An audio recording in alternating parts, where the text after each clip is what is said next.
regard. But secondly, before we close up this parliament, I want to use this opportunity to put on record my profound contempt for what the Abbott government is doing in destroying the architecture around our response to climate change, to their attempts, their attempts to dismantle ARENA, the Australian Renewable Energy Agency, their attempts and continuing attempts to dismantle the Clean Energy Finance Corporation, their attempts to, in fact, actual demolition of the Climate Commission, which was a very important body providing us with information on the impact of climate change in Australia.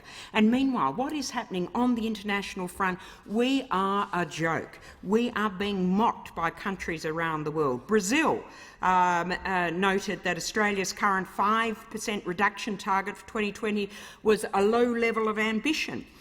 China also noted that this level of ambition is far below the requirement that Australia set out for advanced economies. Please clarify, they asked, the fairness of such requirements. The US wanted to know what else we were doing other than the dodgy emissions reduction fund, and the European Union asked, can Australia provide information on the anticipated mitigation potential of this emission reduction fund to meet any conditional, more ambitious reduction targets? And even the Pope has weighed in recent weeks. The Pope has really reflected very negatively on countries who are, many of those who possess more resources and economic or political power seem mostly to be concerned with masking the problems or concealing their symptoms, simply making efforts to reduce some degree of negative impact of climate change. And that's exactly what this government is doing, What the Pope is attacking.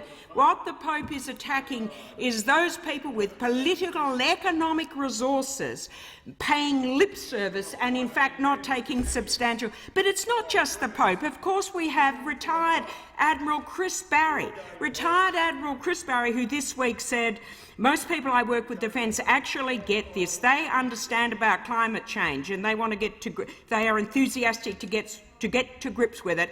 The problem we have got at the top level of politics in this country is that it seems to be a toxic term.